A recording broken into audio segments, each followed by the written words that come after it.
What's going on, guys? This is the 5 Pass podcast with me, Suddy, and this is Shyam. We'll be looking at the Premier League action from the weekend. What a fucking weekend, Shyam. I mean, like, genuinely feels like things are taking shape. As a United fan, things are looking good. As a City fan, I'd say things are looking very good. I think the momentum's picking up.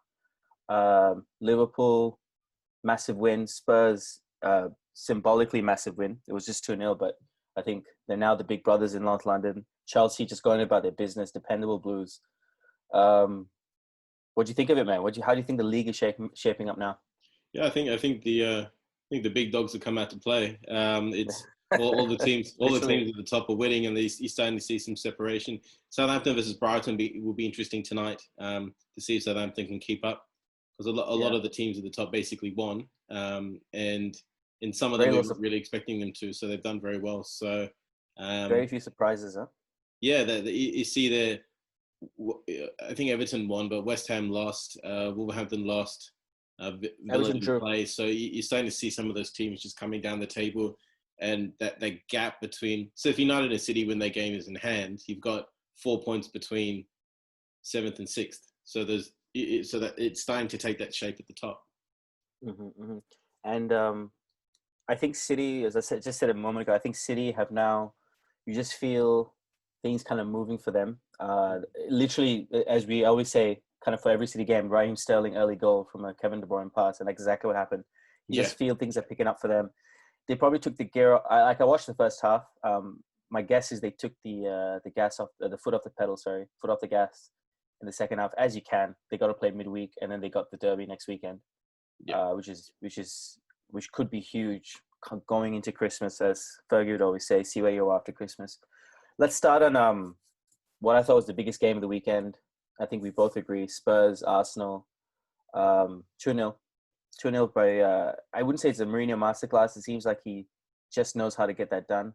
I think everyone falls for it now as well. When I say fall for it, I mean the players, not so much the managers. What do you think of Arsenal right now, man? Like, how would you kind of sum up their next kind of few months, or where they should go from here? Arsenal, they just need to get better players in. Their players are not good enough for where they want to be.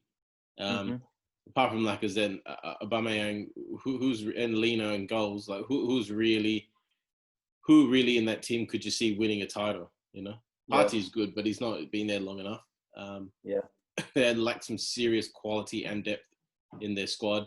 It was interesting watching Tottenham.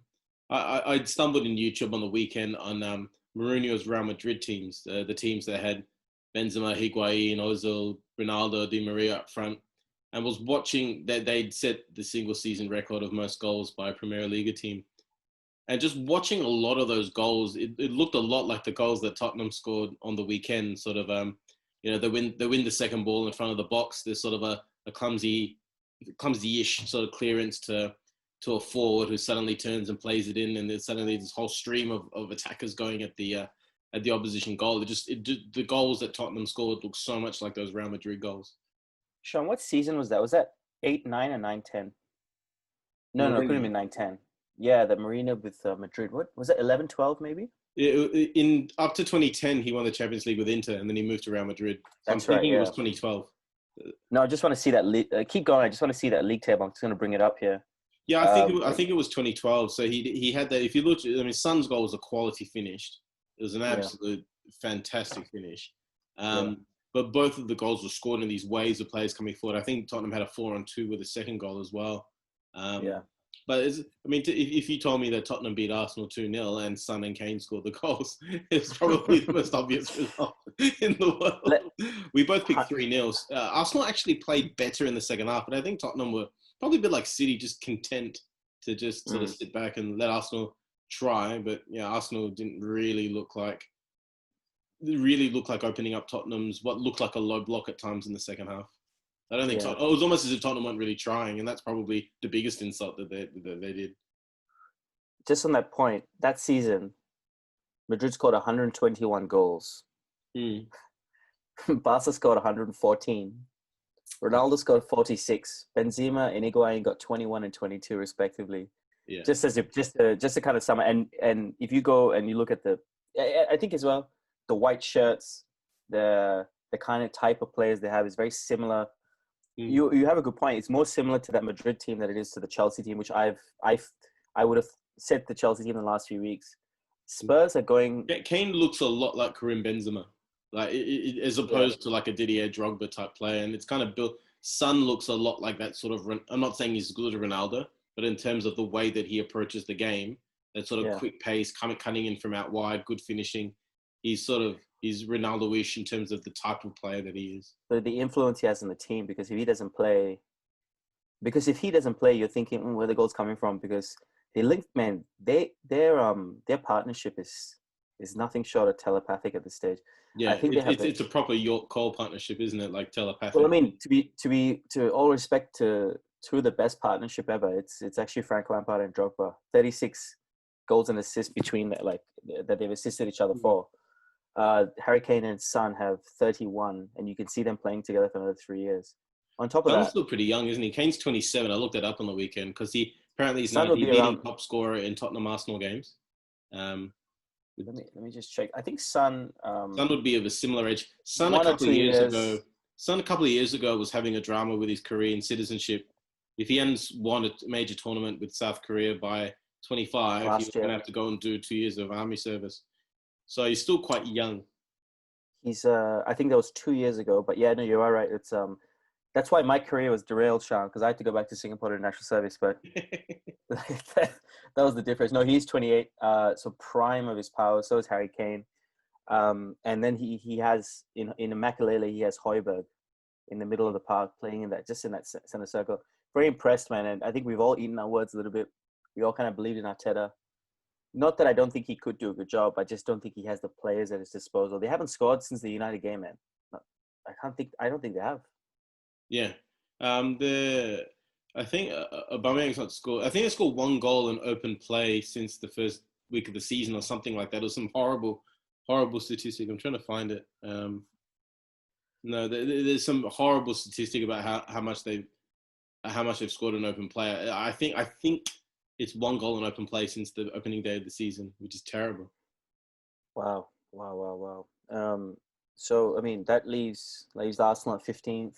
Spurs flying very, very, very high, and they'd be on top because Liverpool, who we'll get to in a minute, I guess, obviously had 7 goals against Villa, and that just puts Tottenham into top. It's very hard to see if, with barring injuries, touch because I do like to see Spurs as much as it's not United. I do like to see a team like Spurs being built up from the ground and kind of him taking over Pochettino's work, I guess, in a sense.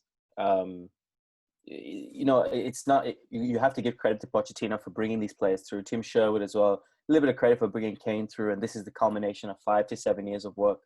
It's good to see, man. It's good to see. Sometimes you question whether a team should change managers. Pochettino didn't really the team was not playing well at the time he got sacked, but you felt it was quite harsh. And then he thought, "Oh, Mourinho, here we go." But they've done. I mean, based off what we've seen, it looks like it's the right decision at the right time. Yeah. No, absolutely. You can't fault that.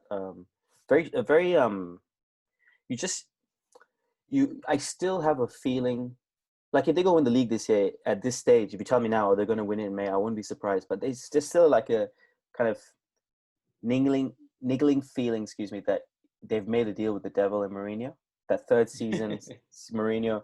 And if it happens, it happens. This is Mourinho's second season, not his first full season, but his second season, and his team tend to do best in the second season. So always his best season, yeah. Yeah. Look, like I said, if you told me now, they're going to win the league in May, but by next November, he'll fall out with Son and Kane and all that kind of stuff. It wouldn't surprise me. If someone told me, if someone told you they win the league this season, and then by the end of next season Mourinho's out, would anyone be surprised? No, and it's Daniel Levy as well, perhaps the most ruthless chairman in the business, best ruthless businessman as well. So, yeah, fair play to Tottenham. I think it's great to see this. And who do they have this weekend? Let me just let me have a quick little look.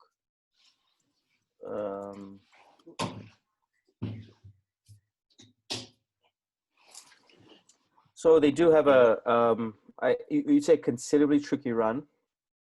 They have Antwerp and Palace. Antwerp on Thursday, Palace on Sunday, and then they have Liverpool, Leicester, Stoke, Stoke on a Wednesday, Well, the and then table. Wolves. So the top 4 teams are Let me basically playing each other. give me a second there, Sean. Because Leicester are 4th, Chelsea are 3rd, Liverpool 2nd. So Tottenham they're playing both of the teams that they're immediately challenging. They're immediately challenging them. They're the ones to beat. That's why I cannot. You talk about this weekend, right? Well, they've got Palace and they've got Liverpool and Leicester. So in the next few weeks, absolutely.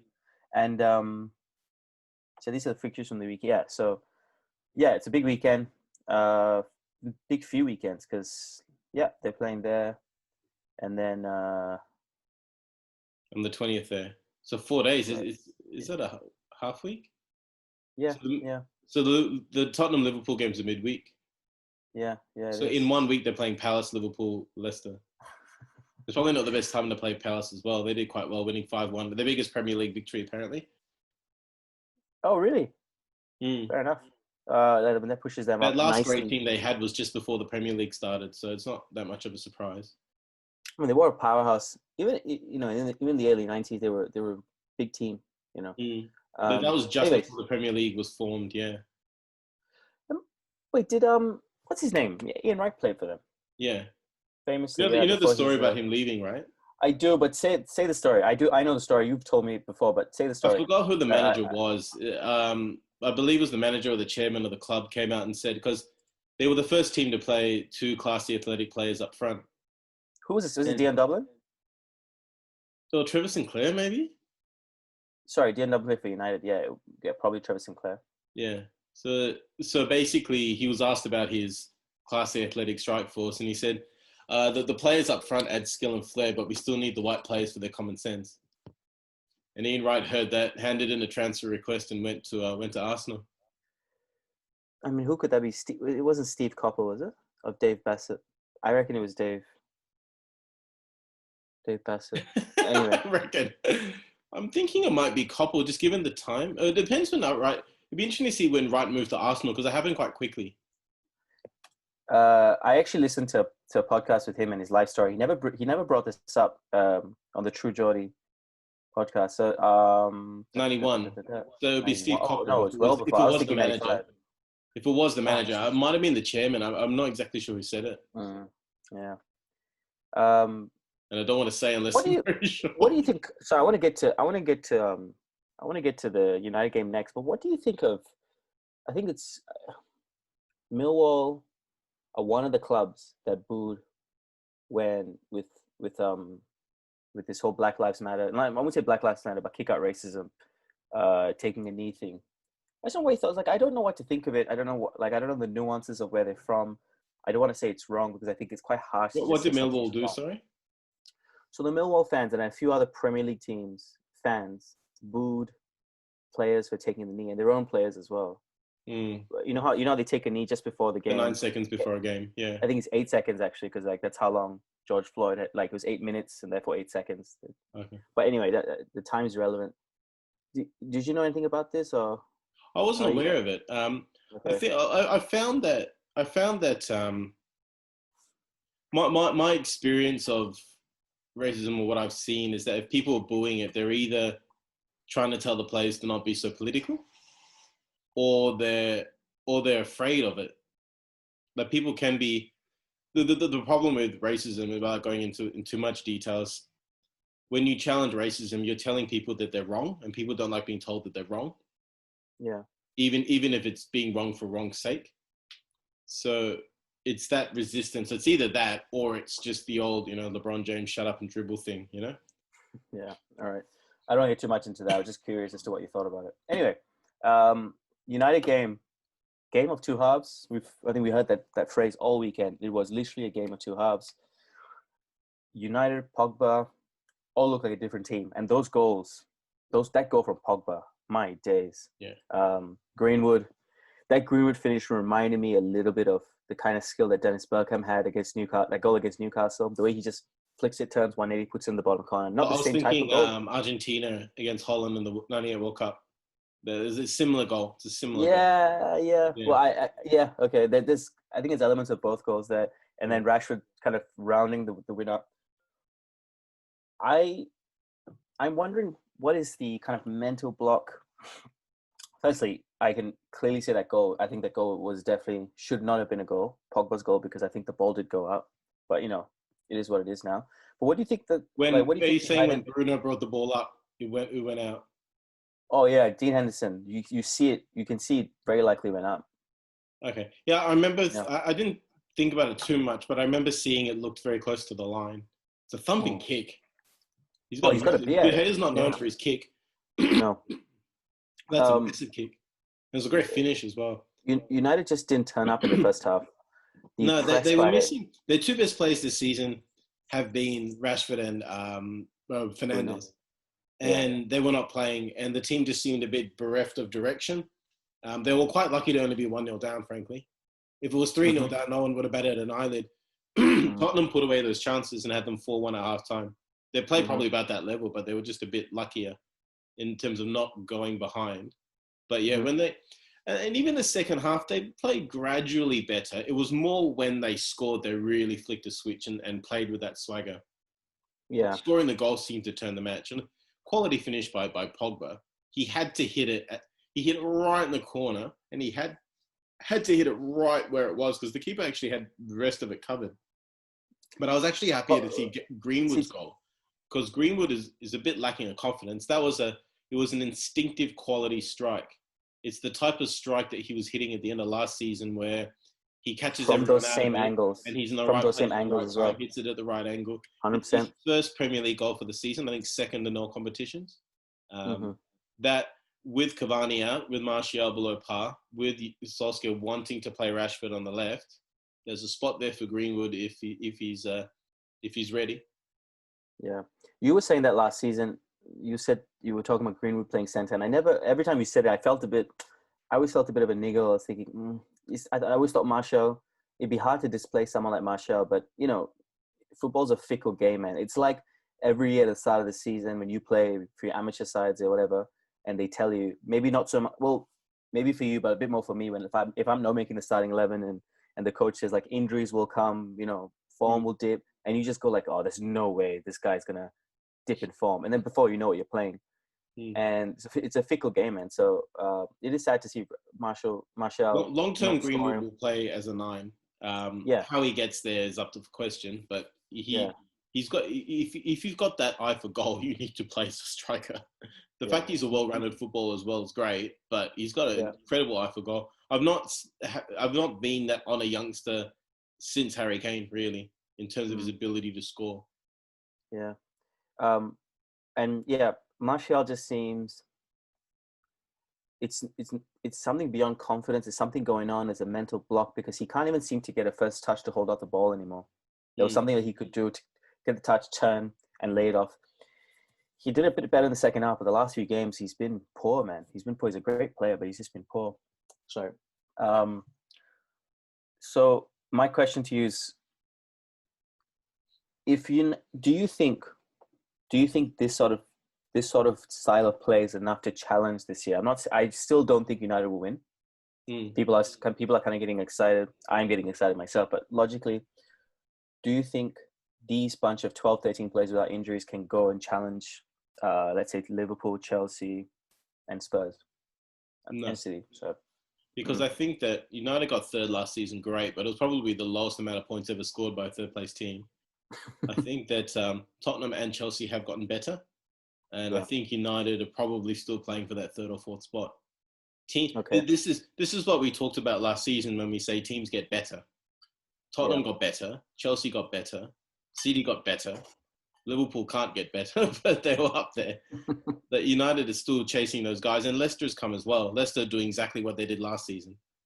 So this is why everybody was cracking the shits over the summer about United, about signing Sancho, signing Upamecano, signing all of these players because other teams are going to get better. United did well to get Van der Beek, and I think Cavani's a good signing. But I think a club like Manchester United needs to be making bigger outlays, not necessarily, the 220 million pounds that Chelsea spent. And Chelsea's amount was affected by the fact that they didn't they didn't buy any players in the previous window, so they had 2 windows worth of cash. But United's net transfer outlay averages about 60 to 70 million pounds, and they probably need to be somewhere around 100 to 120, which is kind of one really good extra player. And if you're getting one really good extra player every season, over time, that gets the quality of your team out. What was the thing you said a while ago? You said the average new, let's say, first team player like a Sancho, how many points on average do you say they bring in? What kind of the really top quality player coming into a team in the first season will get you 5 extra points. So that's probably like a Sancho type player. Someone like a Bissaka probably gets you 3, maybe 4, but 3, let's say. But someone like Sancho will get you, they say it's worth 5 extra points. I always point to, there's team-changing transfers. Robin Van Persie would be one of them.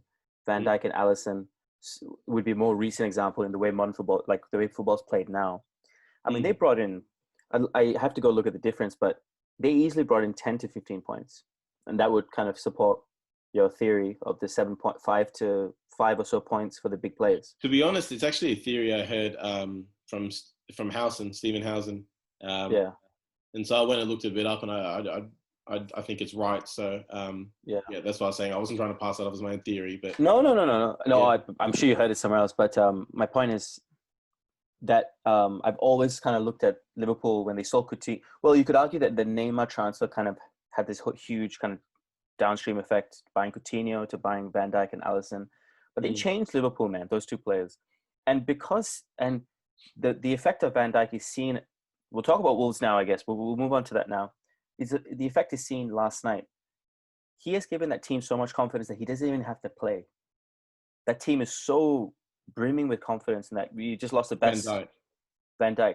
Your team is so good that you've made your team so good. Even Alisson didn't play. They had a 21-year-old boy from Cork and from Ireland as the keeper, Caoimhe Callagher.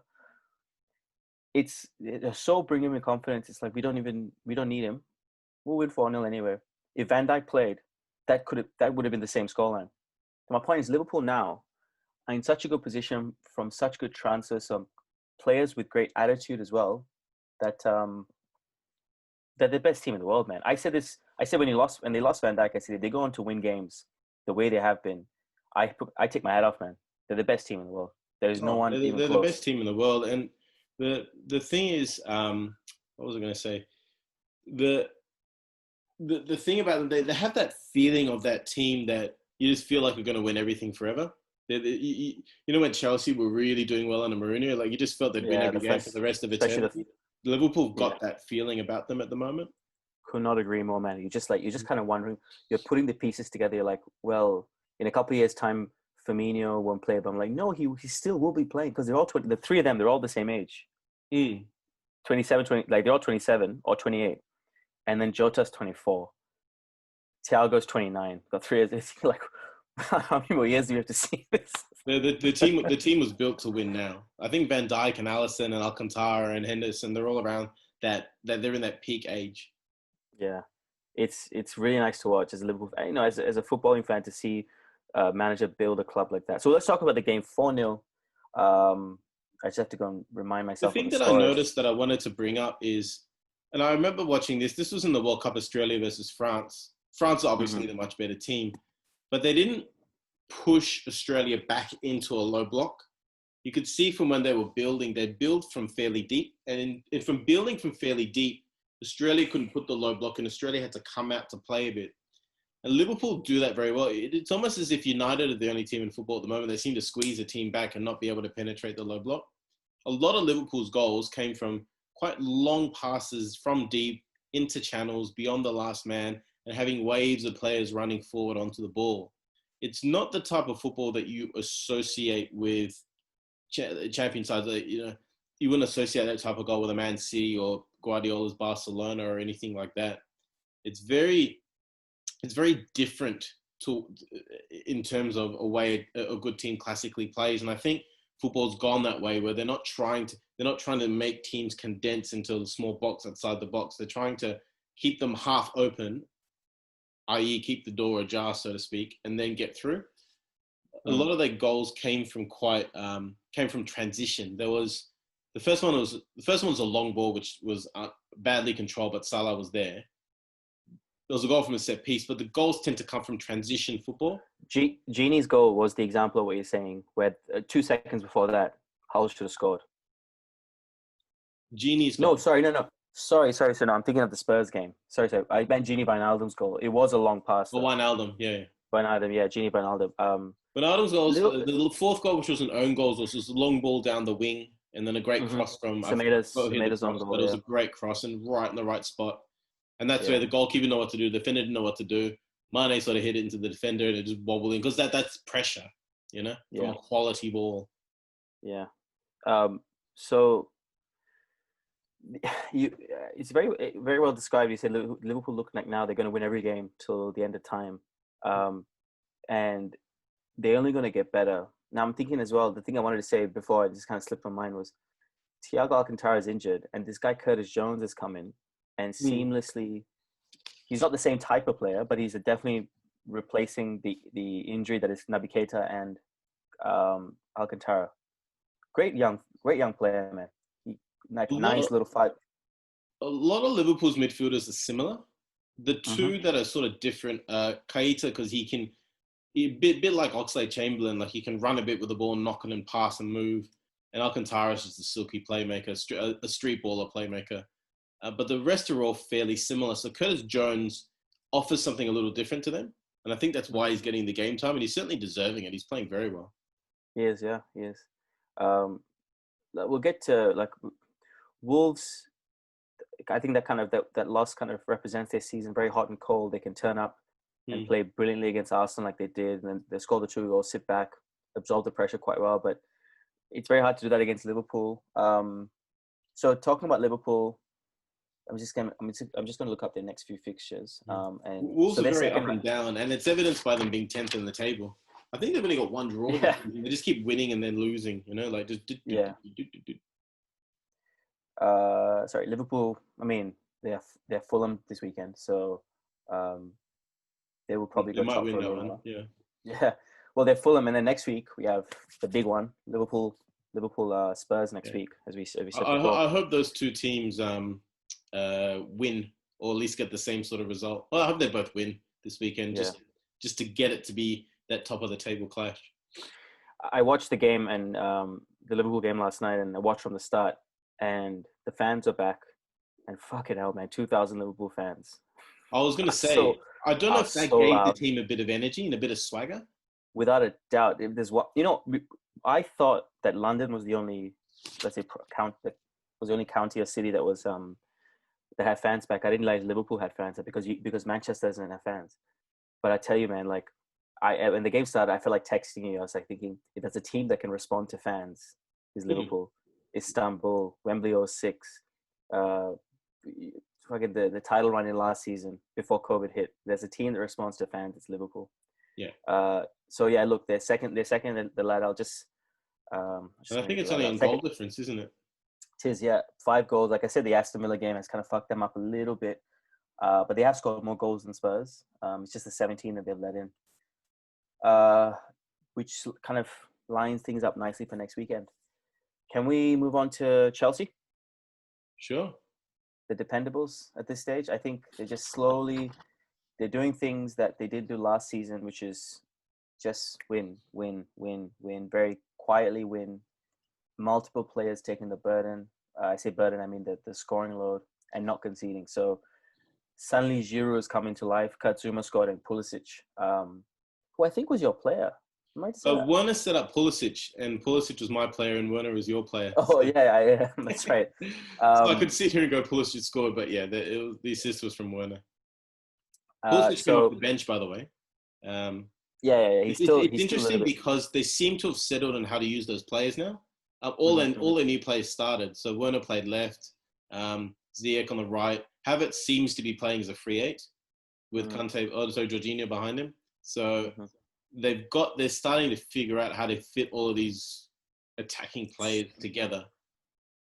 Because they're all, besides Jorginho, they're all dons of they're all ballers, as you would say. They're all very expressive. So you need to have the right players around them to kind of manage the things that they don't do in the way you'd have Robertson supporting Mane, because Mane's not going to be tracking back every time. You need him to be half open, most of the time on those big breaks. So Lampard seems to know what he's doing. So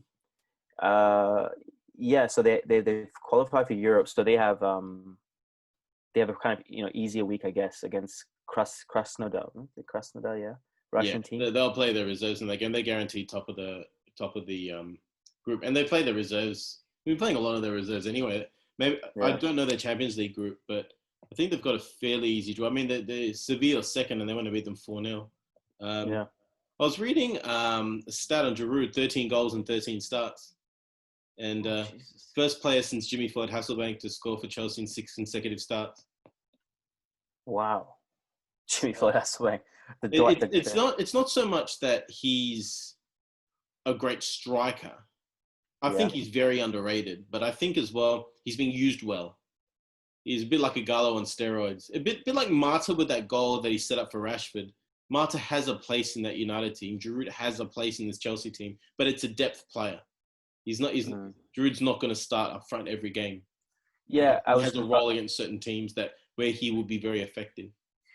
Yeah, no, I agree. I disagree with the fact that Marta has a place to start in any game, because no, I'm not saying Marta has a place to start in any game. I'm saying he has a role in the squad that he can play at certain times. No, absolutely. So I'm saying to that point, there are the type of players who thrive on other people being tired, and it's not a knock on Marta or Giroud, but Marta thinks quicker than anyone else. He is in terms of football IQ, next to Fernandes or maybe Van de Beek, because he's quite young. Marta has the best IQ. So coming on when players are tired doesn't make him physically quicker, but guaranteed makes him mentally 10 times quicker than any defender. That ball he put in, I think it was Pogba, Fernandes to Marta, and he swung at with one touch.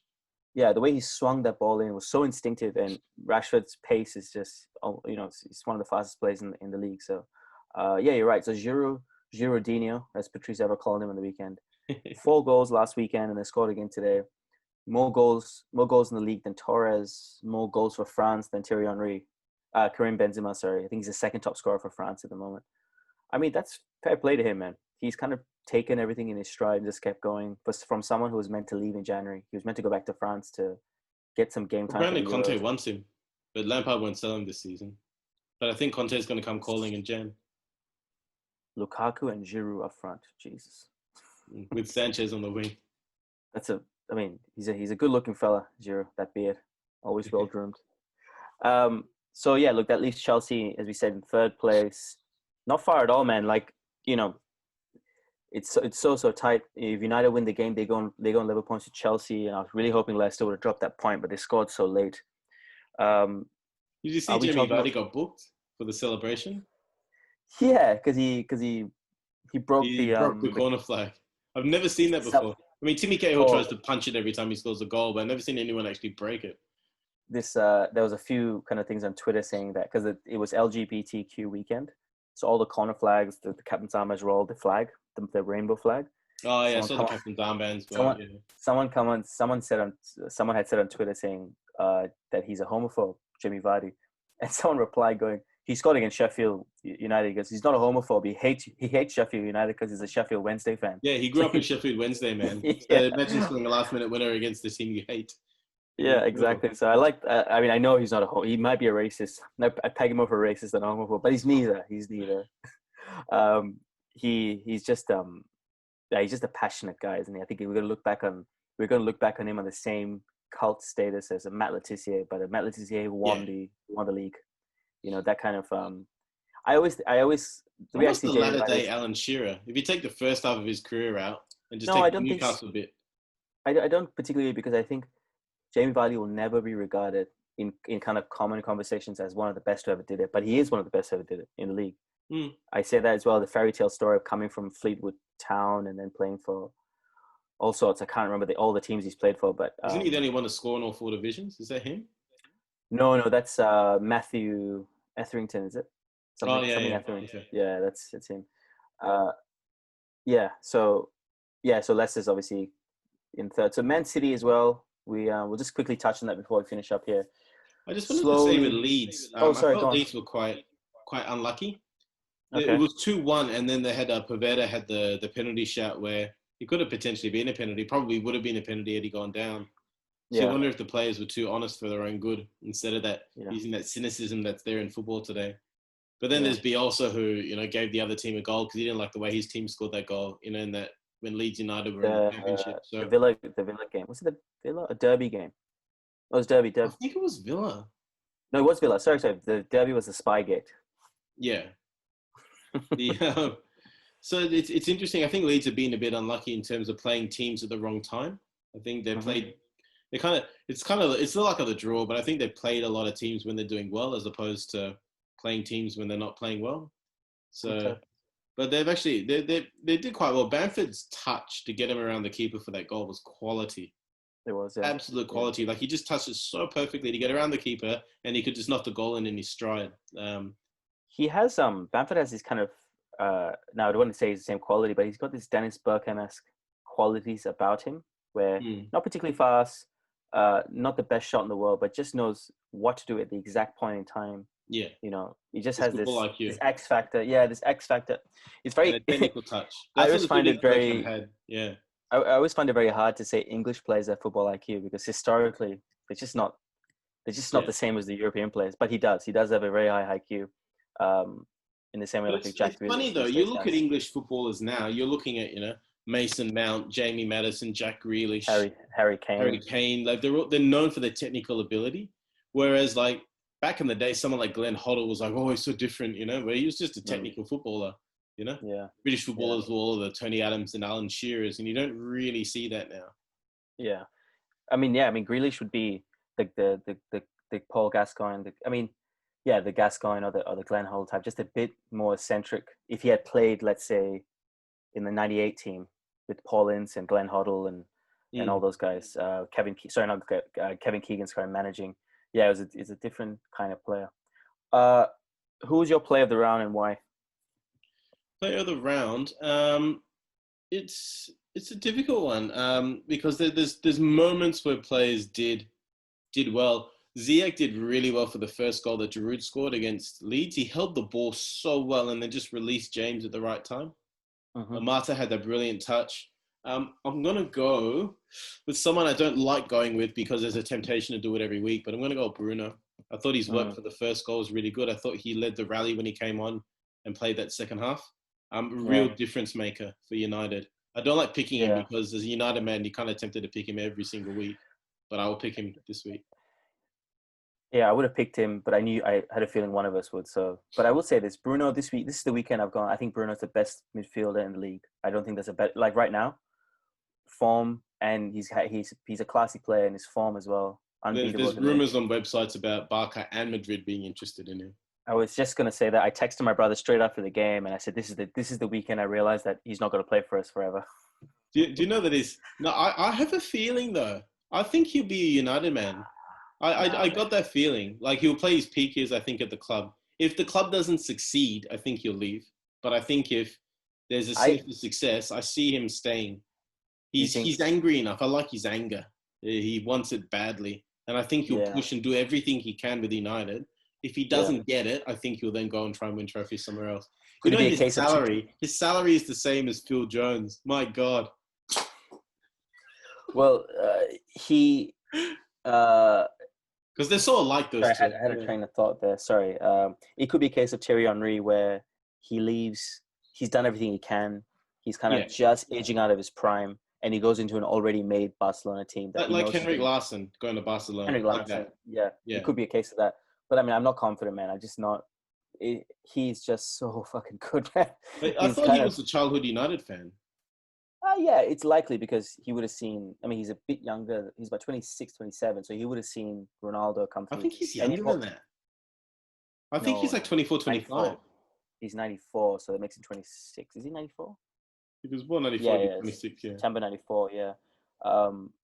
Maybe it's 25. But yeah, I think any Portuguese player who had seen Ronaldo play at the time would have been a United fan. Just like any Portuguese kid now is a Wolves fan, probably. No, I don't. I think he will try and win everything with United. If he doesn't, then he'll start looking around. Yeah, absolutely. That's the reality. Before I get into my... Knowing him, I think he's smart enough to know what he signed up for when he signed up for United. And he's going to give it a proper crack. So he does seem like a very switched on human being, like who knows who makes probably smart decisions in his life, in his personal life. Put football aside, I'm just talking about where he wants to live, people he wants to hang around, the kind of company he keeps, the way he trains. I think he just seems like everything in his life. He knows he's very calculated decisions. He's not on social media. He's probably a very religious family man as well, as you would be kind of having that Latin American background. You see a lot of Liverpool players like that, man. And that is a huge difference for me. I heard that on someone was saying, I think it was the True Geordie kickoff, the kickoff show. And they were saying how a lot of Liverpool players are quite religious and they're very grounded, very moral, like they have a lot of, very religiously grounded basically. It's an interesting point because Ferguson used to deliberately try and tell his players to get married young. To get married, to ground them. Johnny Evans I remember Johnny Evans saying that in an interview. The only one that didn't, funnily enough, was probably the most grounded guy, which was Gary Neville. He married quite late compared to the others. But he was always probably the most grounded of the players. And you look at United's players now, you're looking at sort of the Insta clan and all the, the funny handshakes when they score goals. Maybe they're not quite as grounded as individuals to get that performance as a team. I have a feeling, I was going to say about Fernandes, I think Fernandes, when he retires, will probably make a very good manager. He just seems to get people and he seems to get football. I have a feeling that he's got he could become an Ancelotti or someone like that and have a really good career as a manager. Yeah, right. I was going to say my play of the round, I'll say manager, but I think Klopp for me had a great game. And you could see when he was back, he did the triple fist at the cup. As I hate seeing Liverpool so successful, but you got to give credit where credit's due. And I think he's done a tremendous job in the last. I think how long was the Everton incident? Was about 6 weeks ago. Yeah. And he's done tremendously since. And to go beat Wolves 4-0, man.